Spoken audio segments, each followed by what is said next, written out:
Marami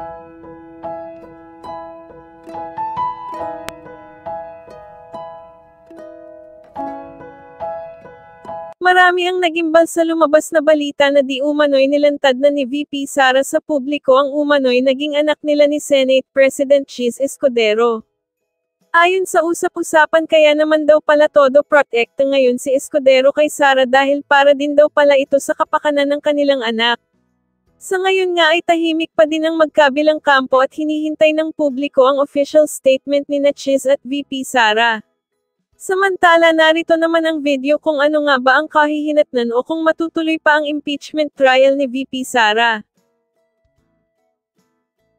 Yusek, may we have your palace's reaction lang po dun sa mga naging statement ni Mayor Baste. Una, he called President Bongbong Marcos as a liar. Sabi niya, press release lang daw yung sinasabi ni PBBM na reconciliation.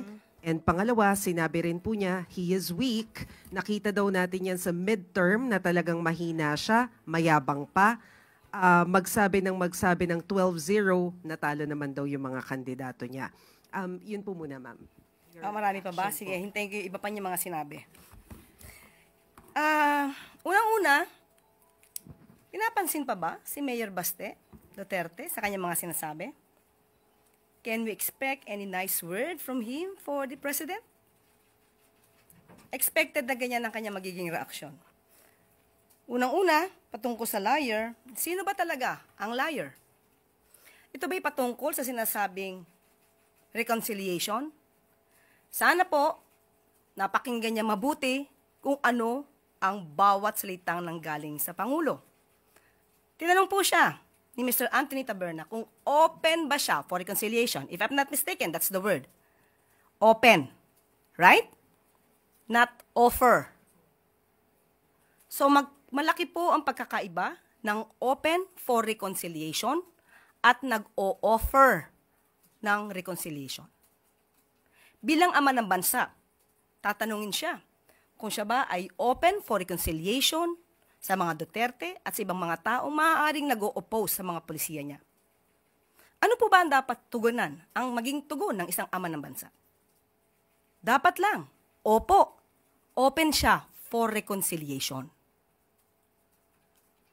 Sino ba ang matinong leader ang hindi open for reconciliation? Sa ngayon, alam niyo naman po siguro kung sino yung hindi open for reconciliation.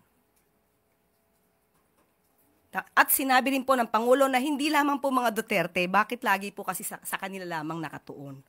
Sinabi po, maliwanag, uulitin po natin, open for reconciliation ang Pangulo sa mga Duterte at sa lahat ng tao na maaaring oposisyon or may oppose or may oposisyon sa kanyang mga polisiya. Dahil gusto niya po na makapagtrabaho na maayos, magkaroon ng stability ang gobyerno, para matugunan ang lahat ng pangangailangan ng taong bayan. So wala pong nagsisinungaling dito. So maaari lamang po na itong si Mayor Baste ay hindi niya naintindihan ang pahiwatig ng Pangulo patungkol sa reconciliation o siya ay napapaligiran ng mga fake news peddlers na kung ano-ano ang sinasabi sa kanyang mga idea. So nakakaawa po yung ganon. Okay, sa pangalawa, he is weak, mahina at mayabang. Sa isang eleksyon, hindi naman po talaga natin masasabi kung sino ang iboboto ng mga tao. Nirespeto po ng Pangulo kung ano po ang isinigaw ng bayan. Tandaan po natin, 6 ang nanalo po sa alyansa. Hindi po yan pangit na numero. Hindi lamang po, ang nais lamang po sana ng Pangulo, mas madami pa na nakasama mula sa alyansa. So ano po ang ipagyayabang ng Pangulo? 6 po ang nanalo sa kanya. At marami din po sa mga lokal at sa House of Representatives, sinasabi din po, ay marami din pa po kaalyado ang Pangulo. So sa kanilang party po, 2 po, PDP ang nanalo. So ano po ba dapat ang... Ayoko na pong ituloy ang aking sasabihin.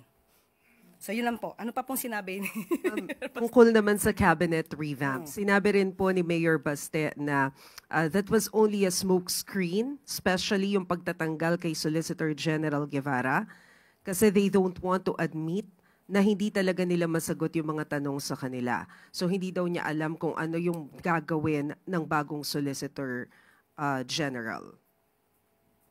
Siguro po, tanungin niya muna po si dating Solicitor General kung ano po ba ang naging accomplishments ni Solgen Leonardo Guevara bago niya po punahin ang naging desisyon ng Pangulo. Ang ginawa po ng Pangulo ay ma-retain ang mga napagkakatiwalaan pa niya at mawala ang mga under-delivery, yung mga opisyal na merong under-delivery or under-performance. So, alamin niya po kasi muna ang facts bago po siya mamintas at maging obstructionist. Salamat, ma'am. Sam Medinilla, Business Mirror.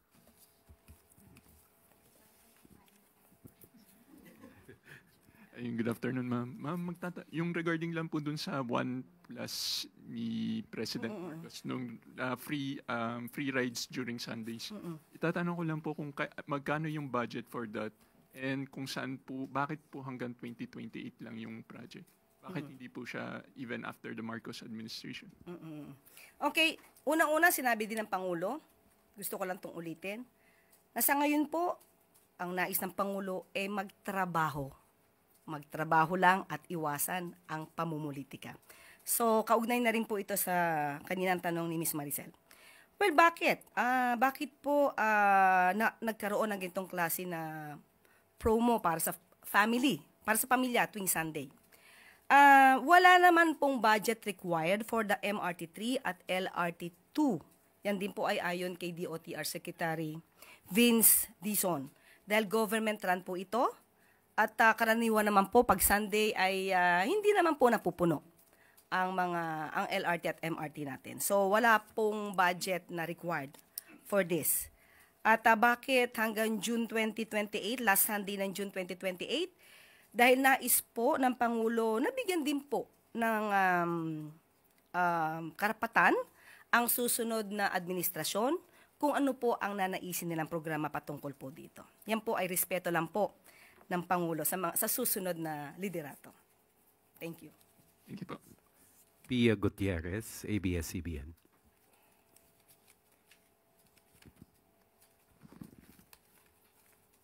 Ma'am, on the impeachment po, tatanungin ko lang kung may posisyon na po ba ang palasyo sa nangyayaring debate ngayon kung pwede mag-crossover sa susunod na kongreso yung impeachment trial ni Vice President Sara Duterte. Okay, unang-una po, sinabi naman po ng Pangulo na ito po ay nasa kamay na po ng Senado. At hindi po makikialam ang Pangulo kung ano man po ang nangyayaring pagdedebate sa Senado. May kanya-kanya pong ideya dito. May nagsasabi po, mga eksperto rin, na maaari pong tumulay or tumawid sa 20th Congress dahil ayon na rin po sa isang Supreme Court decision, ang Senado po ay itinuturing na isang continuing body. So, hindi naman po siguro ito i-describe or ika-characterize ng Supreme Court na continuing body kung parang nakukonsider siyang na-terminate na o nag-expire na tulad ng House of Representatives. Pero kung ano po ang idea ng Pangulo patungkol dito, una po, maliwanag din sinabi ng Pangulo na impeach na po si VP Sara, kaya po hindi niya po ito papakialaman, wala po siyang anumang gagawin patungkol dito dahil lahat po ng mangyayari ay nasa Senado na po. Ang gusto lamang po niya, para sa kalahatan, hindi lamang po para sa impeachment, dapat lang po manatili ang due process, manatili ang proseso. Kung ang proseso po ay kasama po dito ang pagtugon at pagtupad ng mga probisyon ng konstitusyon, dapat sundin kung ano ang nasa konstitusyon, kung ano ang nasa batas, at kung ano ang rule of law. Follow-up lang po, because the impeachment is a public accountability mechanism. Nangangamba po ba yung palasyo na hindi na matutuloy yung impeachment trial, lalo na po at may mga kumakalat na balita na merong mga draft resolutions seeking to dismiss yung articles of impeachment against the Vice President? Kung matuloy po o hindi matuloy ang impeachment, mukhang hindi na po yan sakop ng ating Pangulo. Ang gusto lang namin pong parating, sana po ay wag ipahid sa Pangulo kung ano man po ang magiging desisyon ng Senado dyan. Kasi marami po tayo nakikita, katulad po ng ibang mga protesters, ginagalang po natin ang kanilang mga opinion at mga ginagawa. Protesters na gustong ipatuloy ang impeachment trial. Pero sana po ay iwaksin nila sa kanilang isipan na may kinalaman po ang Pangulo dito dahil yan po ay solely the responsibility of the Senate. Nasa kamay na po ng Senado kung ano po ang gagawin po nila dito patungkol sa impeachment proceedings. Last two questions. Mariz Umali, GMA Integrated News. Yusek, manghihingi lang po kami ng reaction ng Palace dito sa sinabi po na statement ni Representative Raul Manuel, and let me just quote what he said. Nagsabi na po ang impeached Vice President nahaharap naman siya sa Senado para sa impeachment trial. May bahagi rin ng mga supporters mismo na naniniwala ang dapat matuloy ang impeachment trial para mahusgahan once and for all ang Vice President hinggil sa paggamit niya umano ng public funds. Yet, the sitting President sends signals to indicate that he is against the impeachment process. Bakit pa siya nagme-meddle dito? Dahil ba may mga issue rin siya na ayaw niyang maungkat? Okay lang ba sa ilang makapangyarihan na ibaba ang standards pagdating sa pagpapanagot ng mga kurakot? Kasi baka pare-pareho lang din pala sila ng mga kurakot na pinoprotektahan ng isa't isa. Yan Okay. ang sinabi niya. We give respect to Representative Manuel. And we hope that he will also give respect to the President by not making and creating such kind of intrigues. Intriga po ito. Alam naman natin kung sino ang marunong at eksperto sa paggawa ng intriga at pagplanta ng ebidensya. So wag niya na po sanang gayahin ito. Kumbaga sa pelikula, kokopyahin ko lang pero babaguhin ka ng konti. Do not be like a second-rate, trying hard copycat. Okay?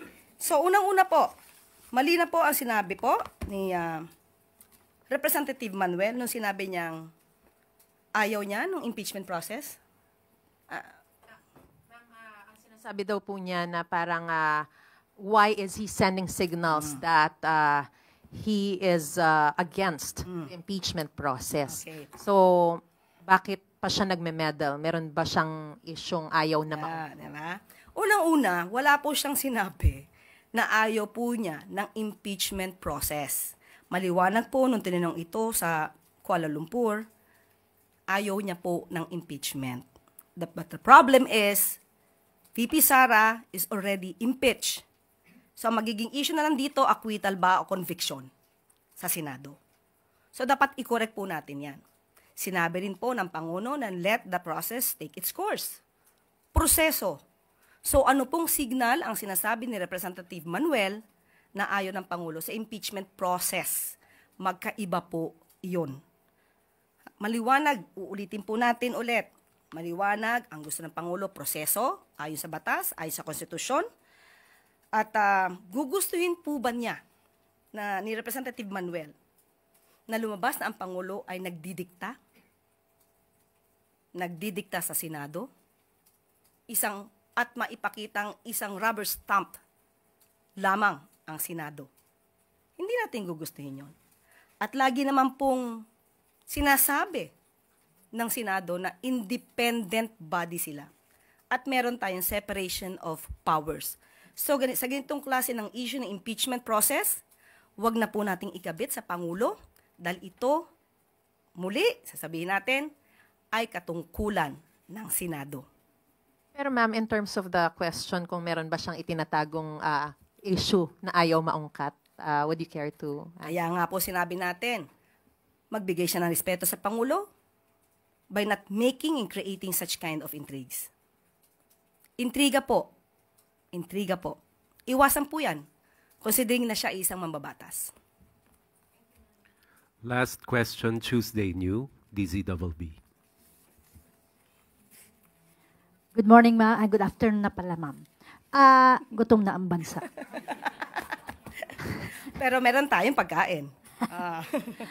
Ma'am, mismong CDOTR Secretary Vince Dizon ang nagsabi na sa ngayon hindi niya nakikitang ideal pa muna yung public transport modernization. Ano po ang posisyon ng palasyo dito? Opo, napag-usapan po yan. Nilahad po niya yan. Kung ano po ang maaari maging issues kapag ka po ngayon agad ito ipapatupad. So, kailangan po talagang i-prepare ang mga concerned na mga drivers natin, operators natin, para sa paggawa na at pag-manage, pag-operate ng isang kooperatiba. Hindi po pwedeng gawa kayo ng kooperatiba and then that's it. Ihahanda po natin ang mga concerned na tao po, mga kababayan natin, patungkol po dito at kumbaga ipe-prepare sila para sa mas magandang pag-ooperate ng isang kooperatiba. Pangalawa, magkakaroon din po at pinaplano po na magkaroon pa po ng ibang suppliers, no? Manufacturers. Para po kung makakapagbigay sila mas mura na sasakyan or vehicle para sa ating mga operators at drivers, yun po. Pangatlo po na issue ay patungkol po sa loan. Kailangan din po na kayanin ng ating mga kababayan ang interest or yung pagbabayad sa utang. So, pati po yung mga ruta. May mga ruta po kasi naman hindi dinadaanan ng maraming jeepneys. So, yan din po ay dapat isaayos with the LGUs. So, marami pong issues na naibigay po at nailahad si Secretary Dizon sa ating Pangulo. At yan po naman ay pinakinggan ng ating Pangulo. So sa ngayon po, ihahanda po muna lahat, pero tandaan po natin, tuloy pa rin po ang PUV Modernization Program. Ihahanda lang po natin lahat ang mga stakeholders po dito. Clarification, ma'am. So, naipaabot na kay Presidente itong concerns na ito and ano po ang response ni Presidente rito? Umayon ba siya na pansamantala wag munang ituloy at gaano katagal po na isususpend muna o paano? Sa initial na meeting po namin with the President, kasama po kasi ako kaya medyo alam ko po ang mga konting detalye dito. Yung timeline, bibigay ko na lang po siguro sa inyo at wala po akong kopya dito sa ngayon. Pero nung binanggit po ito ni Secretary Dizon kay Pangulo, positibo naman po ang response ng ating Pangulo. At ayaw naman din po niyang pahirapan ang mga operators at mga jeepney drivers natin kung ipupush po ito tapos parang pilit. So dapat po talagang aralin para po lahat po naman ay maging maayos ang takbo at pag-implement po ng programa na ito. 3-minute quick response ay nagawa na natin before na ako'y nanungkulan bilang Quezon City Police District Director. At ngayon ay replicate natin first sa Metro Manila at later on sa mga major centers ng buong bansa at later on sa buong bansa na. So, this is in compliance to the directive of the President to make the police more visible on the streets, more active in its mandate of preventing and solving crimes that's happening around us.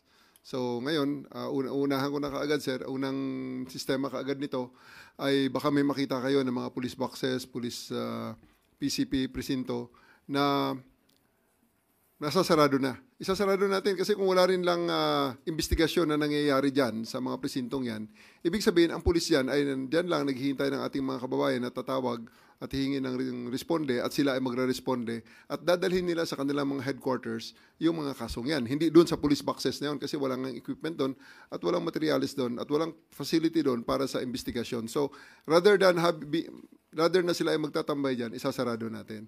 So sila ay maglalakad sa kalsada or sasakay sa kanilang mga mobile at ang pinaka-bottom line palagi sila may mga radyo. At ngayon, may facility naman tayo ng reporting, yung 911 natin, kaya ito ang gusto kong iparating sa ating mga kababayan kung kayo ay nakakita ng mga police boxes na sarado na at nangailangan kayo ng police. So, ganito po yon. Pinapamemorize ko sa police to. Huwag nyo na kaming hanapin sa presinto or huwag na kayong maghanap ng pulis sa presinto sapagkat ang pulis ay nasa inyo ng mga telepono. dial 911, darating sila, darating kami sa loob ng 5 minuto. So yan ang aming pact sa ngayon. Sa NCR, 5 minutes muna. No.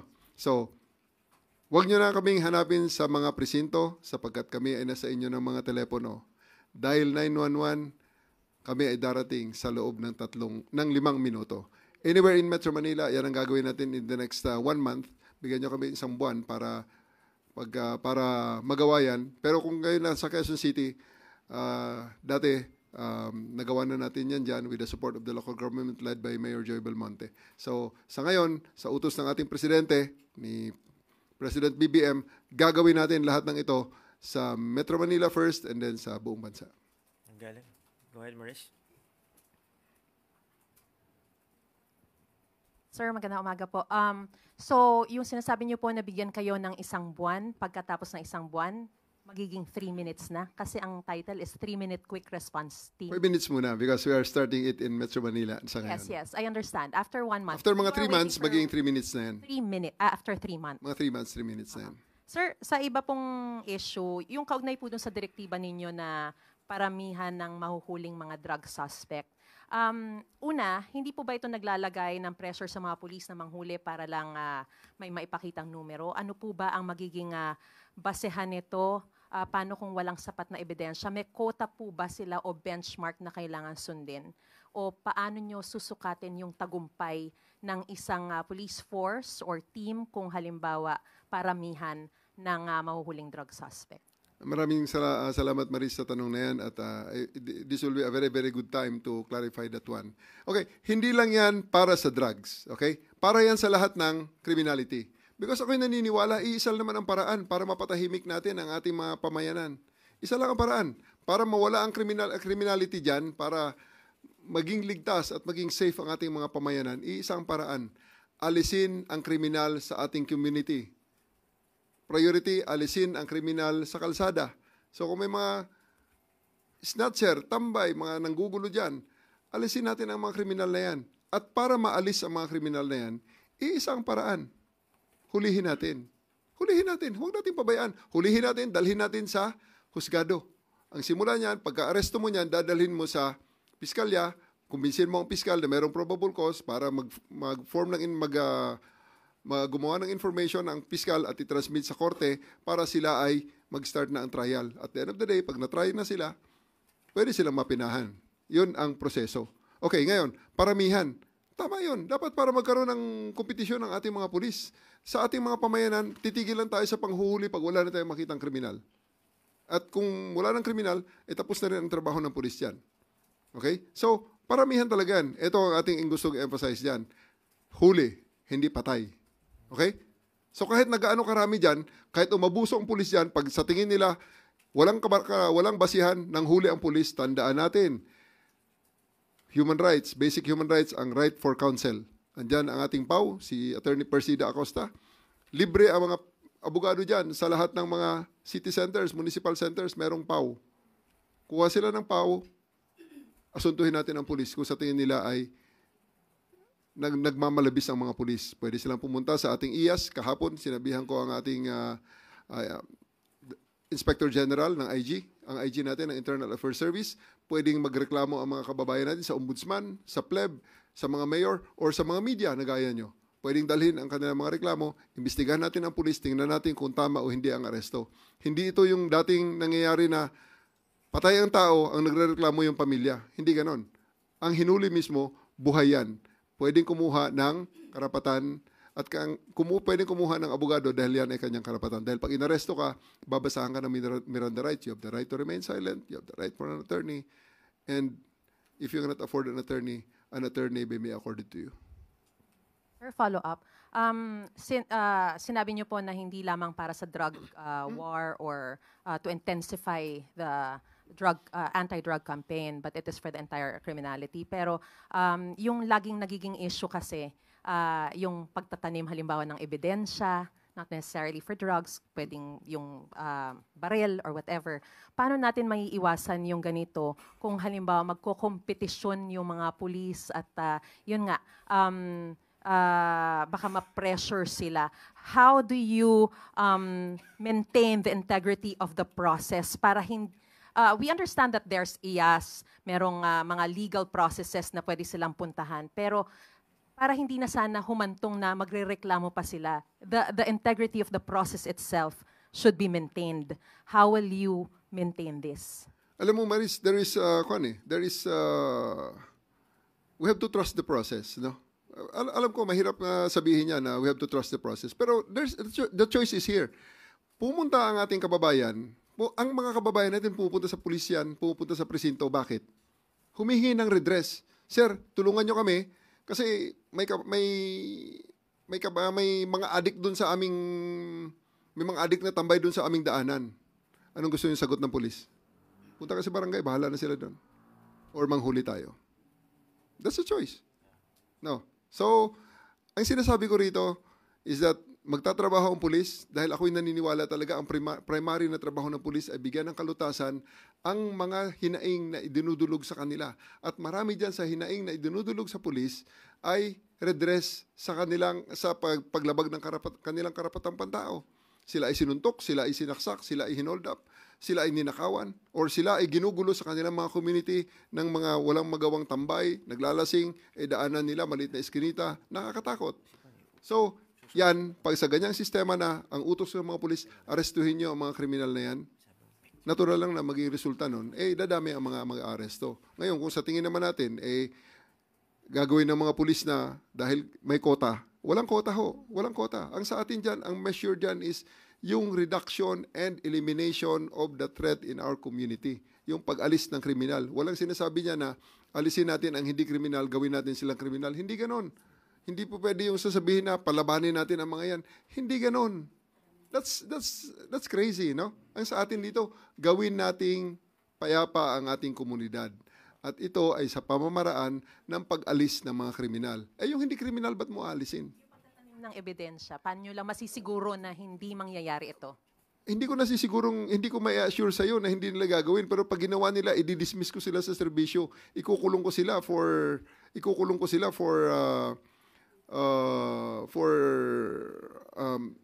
incriminatory machinations. And mind you, nung sa CIDJ ako, merong naimbestigahan kami yan hanggang ngayon nasa kulungan, isang lieutenant colonel at siyam na NCO. Dahil sila ay naimbestigahan, nireklamo na nagplant ng ebidensya at nag-orchestrate ng isang bypass na hindi naman totoo. So, hanggang ngayon nasa kulungan. Yan ay even without the warrant of arrest and wala pang, pulis sila eh.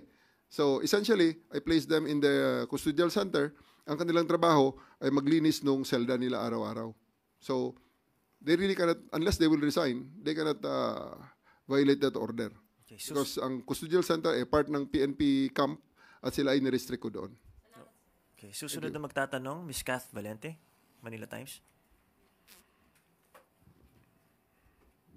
Yes, sir. Good morning, General Torres. Sir, the CHR Commission on Human Rights earlier raised concerns over your directive, Paramihan System Directive.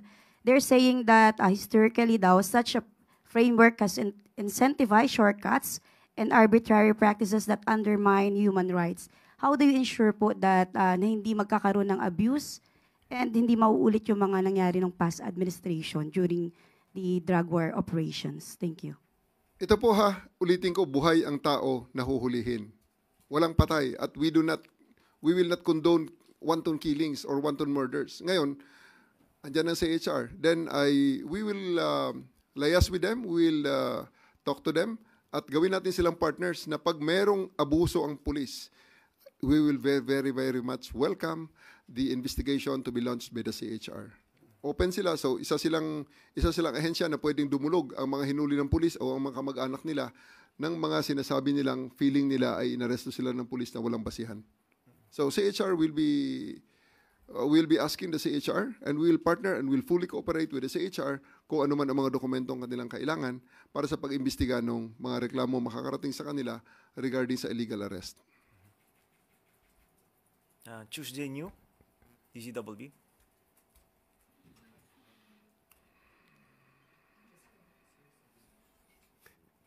Jen, mukhang marami na natakot na mga drug addict bigla. Ayun po, that's the purpose. That's the purpose. Dalawa lang yan. Tumigil sila kung kailangan nila ng tulong. Ito sila, hindi naman lahat yan huli lang kaagad para ikulong sila. Baka pwede silang sumurrender din at dadalhin natin sila sa rehabilitation centers para matulungan sila. Kasi wala namang buhay dyan sa droga. Patay lang kaagad ang diretso. It's a slow death really that tulungan talaga natin dapat ang ating mga kababayan na nangailangan ng rehabilitation services. Sa nakita naman natin sa mga survey na yan yung mga gusto ng taong bayan. Yes, Ng mga mamamayan dahil nga napakaraming addict na nagkakalat. Kaya ngayon, itong order ni General, tama lang yan para sa ating mga kababayan. Tutugunan natin yung kanilang takot laban sa addict. So, tandaan natin, isa pang gusto kong i-clarify. Yan kasing paghuli, yung warrantless arrest, may obligasyon ng pulis dyan. Isusulat niya yung sa kanyang affidavit of arrest, ang circumstansya niyan, nakasulat yan. At pipirmahan niya yan, hindi magbabago na yan. Dadali niya piskal, tataas ang kanyang kamay, susumpaan niya yan. Pag napatunayan na ang kanyang sinabi dyan, isinulat dyan ay mali, kulong ang pulis dyan, perjury, dismissal from the service yan. May kulong pa yan kung drugs yan at yan ay incriminatory machinations. That is life in prison. Hindi yan sabi na ang pulis ay ganun-ganun na lang. Hindi. We'll make them accountable. We'll hold them accountable. Kasi nga, ang kapalit naman yan ay magiging metrics naman ng performance nila yan. Totoo yun. Ang una nyo nakita, metrics ng performance yan. Pero ang risk naman ng pulis dyan ay napakalaki rin. Sapagkat kung ikaw ay gagawa ng illegal na aresto, lalong-lalo na dito sa Metro Manila na kung saan nagkalat ang CCTV, nagkalat ang mga cellphones, at mapatunayan na nagplant ka ng droga, hindi ka lang dismissed from the service. Kulong ka pa ng habang buhay. So, please, ang ating mga kababayan, magtiwala po tayo sa proseso. Ito po ang nakasaad sa batas. Ito po ang susundin natin. Ito ang proteksyon ng ating human rights. Good morning, General. Recently, mayroon pong huli ang PDEA na understand kasama ang PNP ng drugs sa Mariveles, Bataan, sa karagatan nila nakita. Ito na po ba yung resulta ng sinasabi ni Presidente na close coordination with the PDEA para doon sa intensifying illegal drugs operations? Napakaganda ng tanong mo, Ms. Tuesday New. Andito ang Regional Director ng Region 3. Andyan din ang ating PIO. Pwede ba? Can I request straight from General Jean's mouth, siya ang involved doon sa case na yon. Please. Sure, General.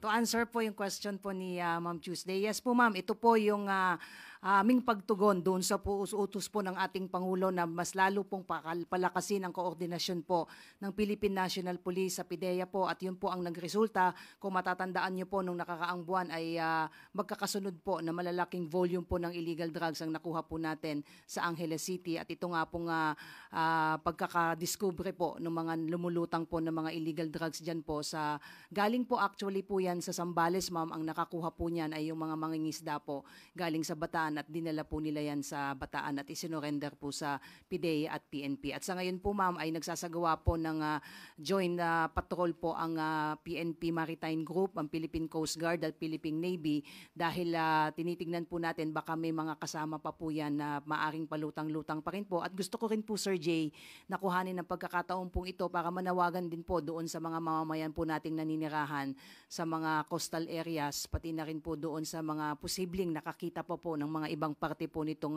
mga drugs po na ito, ay makipagtulungan po kayo sa amin kung meron po kayong nakikita po dyan para ma-recover din po natin yan kung meron pa pong natitira na bahagi po yon ng mga naglulutangan pong drugs dyan po sa area po ng Bataan at Zambales po. Follow up lang po, ma'am.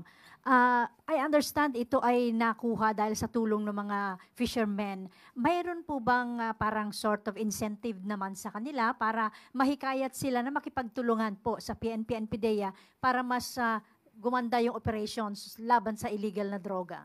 Maganda mo ma'am at naitanong niyo po yan ma'am, at ako po mismo ang nag-utos sa ating Provincial Director po ng Bataan at Zambales po, at nakikipag-usap na po sila ngayon sa kanilang mga governor para mabigyan nga po ng insentibo ito mga kababayan po natin, lalong-lalo na po yung ating mga mangingisda na kusang nag-surrender po nitong mga illegal drugs, para bigyan din po sila ng insentibo. At ito rin po yung ating gagawin doon po sa makakapag-report pa po sa atin kung sakasakaling meron pa po silang makikita na lumulutang po dyan sa mga coastal coastal areas para naman kahit paano magsilbi po itong motivation at inspirasyon sa iba nating mga kababayan para tulungan po tayo na masugpo po itong problema po natin sa illegal na droga. Dahil sabi ko nga po kanina, ito po yung utos ng ating Pangulo at yun po ang patuloy po natin gagawin. Nasaan na po ngayon, ma'am, yung mga na-confiscate na illegal drugs at ano po ang gagawin dyan? Susunugin ba yan o papaano po? Isinurrender na po natin yan, ma'am, pagkatapos po ng proper inventory and documentation po. Nasa custody na po yan ng PIDEA po at ini-schedule na lang po, ma'am, yung pagsunog po niyan para po siguraduhin po natin na hindi po yan marirecycle at talagang immediately po ang magiging distraction po ng mga illegal drugs po na nakumpiska po natin. Thank you po. Thank you very much to your team, General Jean Fajardo, at congratulations sa kanila. Napakalaking accomplishment po yan. At balik na ulit tayo kay General Torre regarding naman po yung direktiba ng Pangulo ng police presence sa mga komunidad. Sir, kasi ang sabi ng Pangulo dapat maramdaman ng tao. That's the reason why, sir, kanina sa opening statement ko, na isinasarado na natin yung mga maliliit na mga presinto, yung mga PCPs at saka yung mga police boxes, pinapaalis ko na yun para ang mga police ay huwag na tumambay doon. Ang mga police natin I would rather na ang police ay tumatambay sa 7-Eleven, dyan sa labas ng 7-Eleven, sa labas ng palengke, sa labas ng mga drugstores, kung saan sila ay nakikita at pinupuntahan ng mga tao. Nakasilong sa, hindi naman ibig sabihin na dahil kailangan natin ang police visibility, nandun sila sa ilalim ng initan. Hindi naman. Although pwede ko, gusto ko rin sabihin sa kanila na lahat ng mga police dapat mas maitim kaysa sa Chief PNP. Alam nga naman ang Chief PNP ang pinakamaitim. Kailangan lahat sila maglakad at maglakad sa kalsada so that parang nakikita sila. So, ibig sabihin, dapat lumabas sila. Huwag sa aircon. Nothing. No Baka bata man niya, matanda, pwedeng takbuhan ng pulis. Yes. Mamang pulis, may nangyayaring krimen dito. Pero ang pinaka-importante sa lahat, huwag kalimutan, buhay ang 911. Tawag kayo sa 911, then press 1 for police assistance. Ito na yung ginagamit yung technology. Yes. Andiyan na yung teknolohiya, sir. Sugpo ng krimen. Yes, sir. Sir, paano yun? 24/7 ba yung police presence natin? 24/7 ang police presence, especially dito sa Metro Manila, sir. That's why ginawa ko ng 8 hours per day ang duty. 8 hours per shift ang duty natin. Pagkatapos mga tao natin magtatrabaho ng 24 hours ang shifting nila. So that kahit alas 4 ng umaga, kahit alas 3 ng umaga, alauna, alas 2, tanghaling tapat, alauna ng hapon, tirik na tirik ang araw, ang pulis natin ay 100% ang kanilang sa gabi battery. naman, yung mga tinutugunan natin, yung mga community, yung nagtatrabaho sa mga call centers. Yes, kasama dyan, sir, ang mga nagtatrabaho sa call centers because Manila never sleeps. Hindi natutulog ang Manila eh.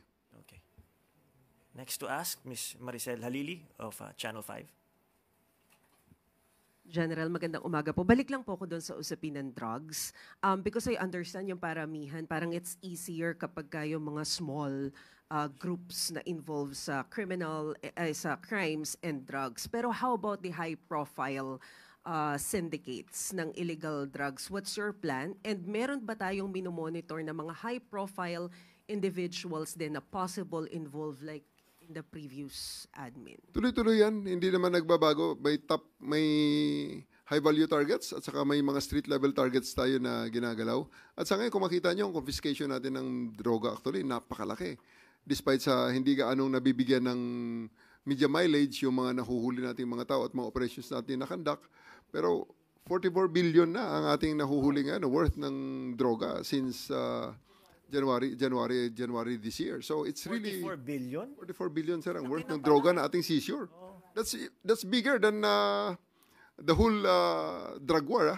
That's bigger than the whole drug war. So it's quite we're very very optimistic in the way we do things. Kaya ako'y naniniwala tama ang ating direksyon. Sa ngayon, ang napapansin kasi na palaging sinasabi bumalik naman ang droga diyan sa kalsada, etc. Now, we are hoping na ito naman sa challenge ko sa ating mga kapulisan, hulihin nyo. Hulihin nyo, dalhin nyo sa piskal, taasan nyo ng kamay sa inyong affidavit na kumbinsin nyo ang piskal, sila ay may kasalanan, sila ay dapat makulong. Ngayon, kung sa tingin naman nila na itong mga tao na to, sa mga pamilya naman na, para hindi kayo makulong, lumapit na kayo sa pulis, magparehab kayo, we will help them on that aspect. Sir, One last, on other issues, naglabas po kasi ng statement si Mayor Baste Duterte saying na 3 ranggo ang tinalunan ninyo because it's not a merit-based promotion, and he even called you an attack dog. What do you want to tell Mayor Baste? Okay. I just respect his decision, and I respect his opinion. And rewind lang ng konti sa termino naman ng tatay niya kung sino unang chief PNP. Okay? So, ano ranggo ng unang chief PNP at ano ranggo ko bago ako naging chief PNP. So, it really goes back to him, really. Seriously speaking, it goes back to him. Okay? The first chief PNP of his father is a 1-star na naging automatic 4-star. Did he ask that? Did he question that? So, Salamat, General. thank you. Next to ask question is Ms. Pia Gutierrez, ABS-CBN. Hi, General. General, hingi rin din po ako ng reaction dun sa sinabi ni Vice President Sara Duterte sa kanyang interview sa The Hague. She said that, she questioned your appointment as PNP chief, even calling it sketchy, especially as a Senate committee daw found that you have violated the law in implementing the arrest of her father, former President Duterte. Can you comment on that? Again, I respect the opinion of the Vice President and the opinion of everyone regarding the things that we've done during the arrest of Mr. Duterte and his eventual transfer to The Hague. The findings of the Senate Committee is still within the Ombudsman, and the Senate Committee is not a disciplinary machinery nor a court that can say who is right and who is wrong, who is guilty and not guilty. So I think we will answer all those things in a proper forum. Okay. Thank you. Mr. Next to ask a question, Mr. Harley Valbuena of PTV4. Good morning, General Torre. Going back po doon sa quick 3-minute response na ipatutupad nyo, or sabi nyo nga po sa NCR, magiging 5 minutes muna. Just in case, there will be police or police units na hindi makakatugon doon sa 3-minute or 5-minute response time natin. Ano po yung magiging sanction sa kanila? Sasakit ang katawan nila. Iti-training ko sila, and we'll make sure that they will comply with it. So, drill, and more drills will be the key. So, makikita nyo, ang mga pulis natin, aktibo yan. In the next few days, aktibo yan. Tatakbo ang mga patrol car, tatakbo ang mga tao natin sa mga lugar na randomly ay sasabihin natin na dito ang responde, so that at the end of the day, mag-gel ang teamwork. Mag-gel at magkaroon ng teamwork ang bawat unit sa ground. Another question po. One of the directives of President Marcos during your assumption as PNP chief is bilisan ang investigasyon sa mga kaso laban sa mga pulis na lumabag sa batas upang maibigay natin ang ustisya sa lalong madaling panahon. So, sir, will this include the police personnel who are involved in the extrajudicial killings during the past administration? Dalawang separate ko niyan, ano? Dalawang separate directive. May mga pending na kasing investigation regarding sa EJ case na nasa iba-ibang mga forum na. Meron nang nasa DOJ, meron nang nasa Korte, at meron ng mga iniimbestigahan ng NAPOLCOM, ng IAS, and many other disciplinary machineries kung saan dumulog ang mga biktima. Sa side natin ngayon, yung sa mga airing caps ngayon on my watch, and during the term of President BBM, talagang ina-expedite natin dyan. I have talked to the Director of the Internal Affairs Service, kay Attorney Dulay, at napag-usapan namin at napag-agrihan namin na talagang expedite namin ang mga investigasyon na yan, so that we can resolve immediately ang mga cases na ito, so that ang mga pulis natin, whether they'll be penalized or they'll be exonerated, so that they can go back to where they are supposed to go, whether to go to work or to go to suspension or dismissal, as the case may be. Okay. Thank you. Susunod na magtanong si Ms. Annalie Soberano of Bombo Radyo. General, good morning. Sir, sinabi niyo kanina kasi huli hindi patay ang inyong magiging mantra for the operation. Yeah. So, ibig sabihin ba, sir, na hindi magiging madugo ang inyong kampanya ngayon dahil lahat ng kriminal huhulihin niyo po? Lahat ng kriminal ay huhulihin natin. At sila ay buhay pag sila ay hindi lumaban. Pero, pag na-endanger ang ang buhay ng pulis at papasok na ang Article 11 of the Revised Penal Code, which is justifying circumstances, abay ibang usapan yan. The police will always defend themselves, kaya may mga baril eh. Pero hindi yan napapasok tayo sa isang sitwasyon sa police intervention with murder in mind. No, definitely not. Okay, thank you. On the other issue naman, sir, on the light side, sir, anong pakiramdam na kayo ang kauna-unahang graduate ng Philippine National Academy na naging PNP chief? Hanggang ngayon, sinasampal ko pa ang sarili ko. Baka biglang mag-umaga na pagising ko, panaginip lang pala lahat. But right now, of course, I'm very happy. I'm very humbled, and I'm very elated with the trust and confidence that was given to me by the President. But at the same time, medyo mataas ang pressure. The expectations are very high, and really, I have to make good. Otherwise, the 8,000 strong alumni of the Philippine National Police Academy will disown me. So I really have to do good and do the job properly to ensure na may pakita na tama ang pagpili ng ating presidente na bigyan na ng pagkataon ng PNPA graduates na mag-lead ng ating organisasyon. Maraming salamat, General. Salamat din, ma'am. Next to ask a question is Mr. Christian Yusores, Radyo 630. Good morning, General. Balikan ko lang po yung sa directive ninyo, no. What's in for the policemen po with this directive? You mentioned wala namang quota, pero paramihan. Meron po ba tong reward system or incentive or promotion awaiting for the policemen na makakahuli ng maraming kriminal? Para lang po maintindihan ng publiko, dapat po bang matakot ang taong bayan sa mga polis? Ang mga incentives natin, pinag-iisipan ko pa kung paano namin ang sistema ng final how to incentivize yung trabaho ng pulis. Ang pinaka-ayoko kasi mangyari, yung pulis na snappy, lousy, same salary.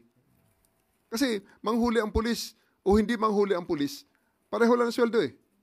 Di ba? Sa ngayon, kaya yan ang nangyayari dyan. Nabugbog ka, pambarangay lang yan, punta ka sa barangay. Kasi pag hinuli ko yan ng bugbog sa'yo, pipirma pa ako ng affidavit of arrest. Alam niyo ba kung gaano kahirap yun? Itataya ko ang aking karir, magtataas ako ng kamay, tatanungin pa na, yan, is it within the ambit of hot pursuit? Binugbog ka kagabi, na ospital ka, the next day or 2 days later, saka ka palang nakapag-report sa pulis, sabihin ng pulis wala na ho kasing hot pursuit yan eh. So, sa Attorney Claire is very well versed on that. At hinuli mo na nga, aasuntuhin pa, kakasuhan pa ang pulis dahil 2 days later na eh. Di, wala na hot pursuit. Anong gagawin ng pulis? Barangay na lang yan. Pag-usapin nyo lang sa barangay yan. Yun ba ang gusto niyo serbisyo ng pulis? Pag yan ang serbisyo ng pulis na gusto niyo, i-clear ko sa presidente yan at napakasarap yan para sa pulis. Dahil ituturo namin, ipapasa namin kayo sa ibang mga agencies.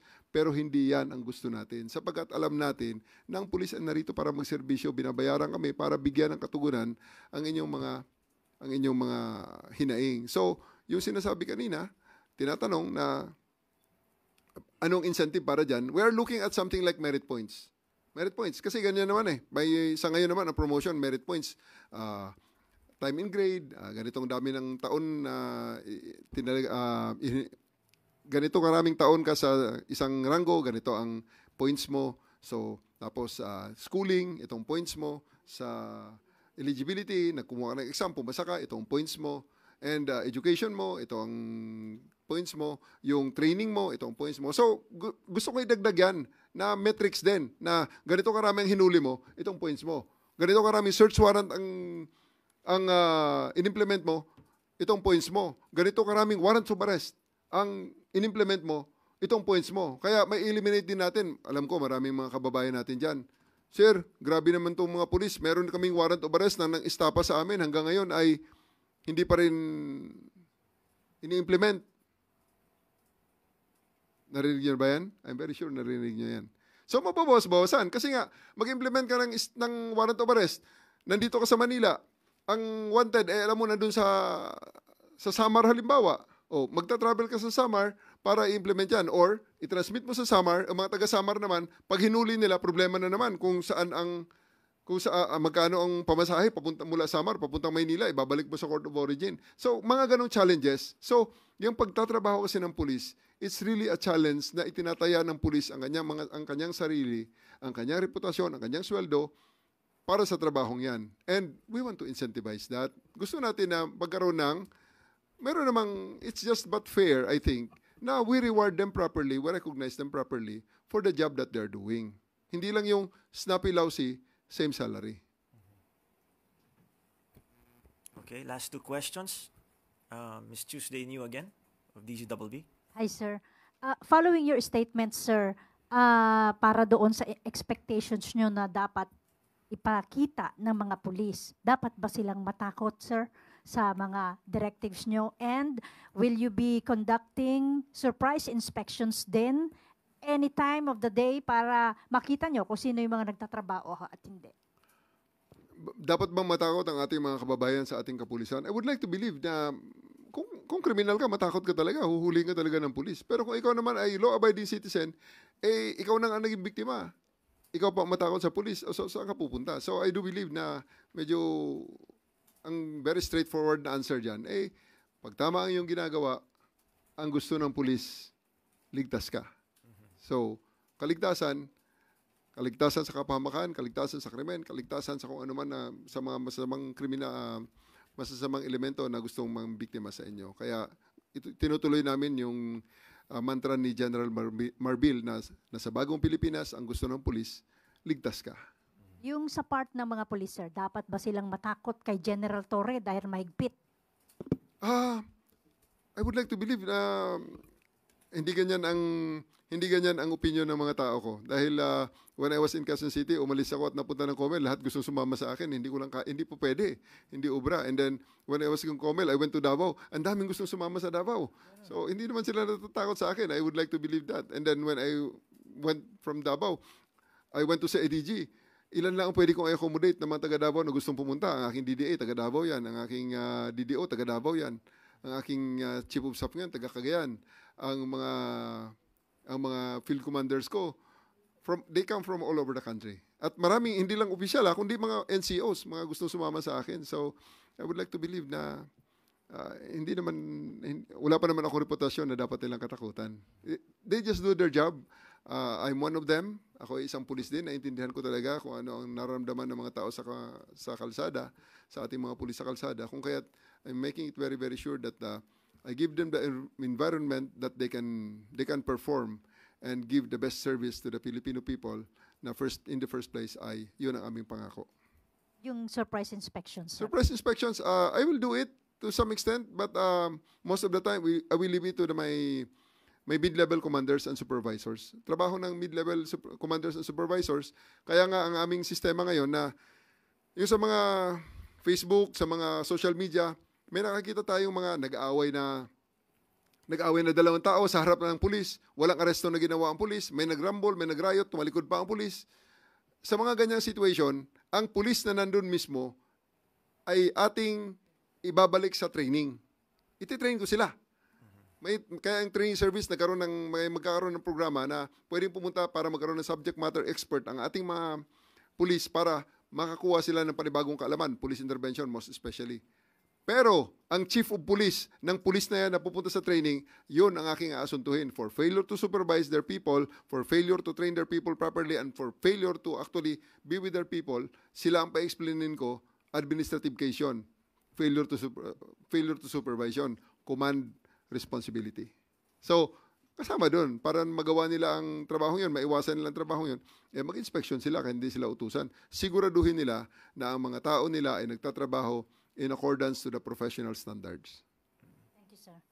Sa mga susunod na araw pala, magkakaroon tayo ng mga demonstrations, sir, regarding dun sa response team ng mga police. Yeah. At yung 911. Kanina pinakita ni General Torre yung capability ng 911 at napakabilis nga sumagot yung ating kapulisan dun sa tawag na yun. Sa sunod na mga pagkakataon, I will invite you to Camp Crame. Maglagay kayo ng inyong mga mobile crew sa Metro Manila, kung saan man ang mga OB van nyo, kung saan man. Tapos, ibigay nyo sa akin ang location kung saan ang OB van nyo, magdi-dispatch kami ng unit, start the time, dapat 5 minuto, nandun ang itsura ng OB van sa command center. Dahil merong body camera na nakatutok sa kanya, nakikita natin kung anong ginagawa ng mga tao sa OB van. Kahit na sabay-sabay, mga 5 OB van o 6 na OB van, para medyo may challenge. Kasi kung isa lang, madali lang hanapin yan . Dapat mga 5, 6. Dahil yan ang ating, yan ang simulation na para bang yung tao na yon ay tumawag sa 911, humihingi ng saklolo. So that pag may makitang malapit na pulis, kakawayan mo at kakausapin mo. Dahil, mamang pulis, andito po ako, kailangan ko ng tulong. Ibang usapan yung hahanapin ng pulis na nagtatago, ha? Kasi pag nagtatago yan, hindi makuha sa 5 minutes yan, mga 16 days. Gagamitan natin ng heartbeat monitor. Okay? Ibang usapan yun. Okay? Okay. So, one more last question. Ms. Maricar Sargan, Brigada. Good morning, sir. Sir, kasama din po sa nabanggit ninyo yung core pillar ninyo na ipatutupad sa PNP regarding modernization. Can you elaborate this, sir, yung sa modernized na mga technology, investigative tools? Kasama po ba dito yung regarding sa forensic investigation? Oh yes, forensic investigations will play a very vital role in the investigations that we are doing. Actually, right now, the forensic investigations are playing already a vital role. There are, like for example, itong last na kidnapping na nangyari, na-identify natin na talagang doon pinatay sa bahay na nakita natin na sundan ng ating mga through CCTV backtracking, nandun talaga ang biktima. Kasi kahit na nilinis na nila, pinroses ng crime lab, alam ka agad kung nasaan ang blood splatter, nasaan ang mga fingerprints, na nang nilift ng crime lab gave irrefutable proof na talagang itong mga tao na to ay nandun sa bahay na yon. So, science will always play a vital role in our policing right now. And then about modernization, napakita ko kanina kina PCOJ na ang ating mga radyo ay nationwide ang coverage, ang ating mga body cameras ay nakikita natin habang live na nandun sa field, dala-dala ng ating mga tao, and so many other things. Makikita rin, may mga drone patrols din tayo na babalik yan at makikita nyo na hindi lang tayo nagpapatrolya sa ating mga lansangan, kundi nagpapatrolya rin tayo galing sa itaas gamit ang ating mga drones.